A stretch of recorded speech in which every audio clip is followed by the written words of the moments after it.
It happened on an ordinary Tuesday morning, the kind of day when no one expected anything out of the ordinary. The school bell had just rung, echoing down the long hallways as students shuffled into class with sleepy eyes and half-finished conversations. But what unfolded in room 12 that day was anything but ordinary. It began with a cruel prank, meant to humiliate, but it ended with a lesson so powerful that no one in that classroom would ever forget it. Mrs. Rivera was not the kind of teacher you would call flashy or intimidating. She was soft-spoken, always wore simple skirts and blouses, and carried herself with quiet grace. To some students, that made her seem like an easy target. And in that class sat three boys notorious for causing trouble: Jake, the loud leader; Kyle, his faithful sidekick; and Mason, who laughed at everything they did. They thrived on embarrassing others, and when they noticed Mrs. Rivera's modest skirt swaying as she wrote on the board, they exchanged mischievous glances.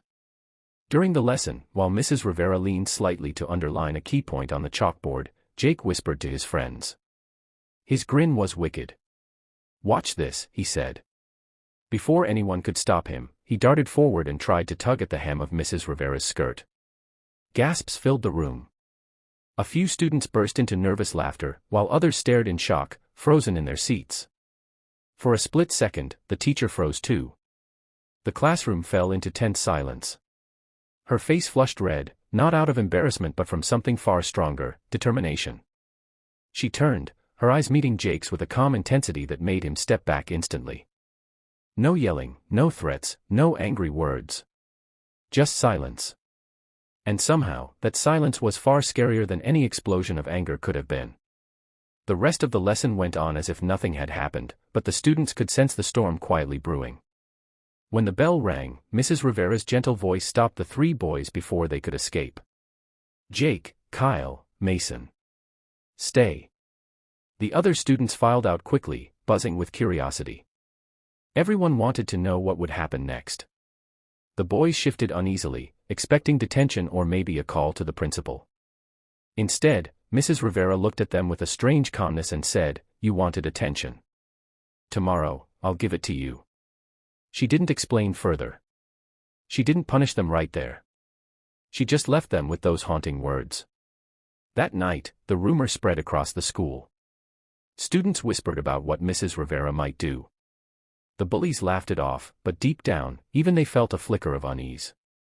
The next morning, when everyone entered room 12, they saw something unusual. On the projector screen at the front of the class was a single sentence: "Respect isn't given. It's earned." Mrs. Rivera greeted her students as always, then turned to the three boys. "Since you enjoy attention," she said softly, "you'll have the spotlight today." She handed them 3 sheets of paper. Each one had a different short speech assignment. Jake had to explain what respect meant. Kyle had to describe a time he had felt humiliated and how it changed him. Mason had to talk about how people's actions affect others. The boys groaned, but Mrs. Rivera smiled. If you can try to tear someone down in front of everyone, you can also stand tall and teach them something valuable.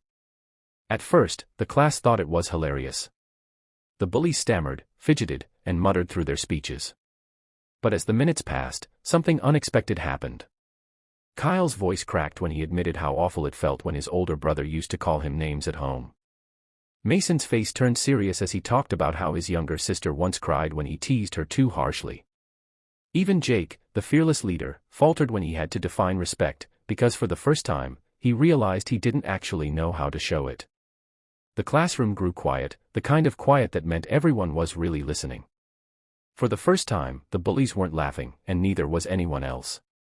They were exposed, not through humiliation, but through truth.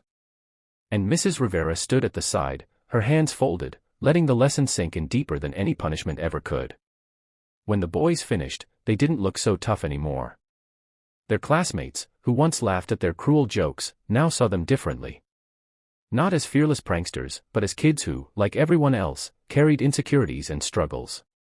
Mrs. Rivera walked to the front of the room and said, "Humiliation is easy. But empathy, that's strength.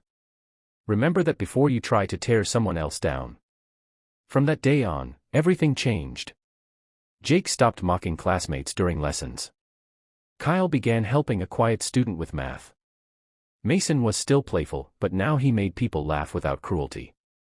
Slowly, respect replaced ridicule, not because Mrs. Rivera had yelled or punished them, but because she gave them a chance to truly see themselves. Years later, when those students looked back on their school days, that moment remained vivid.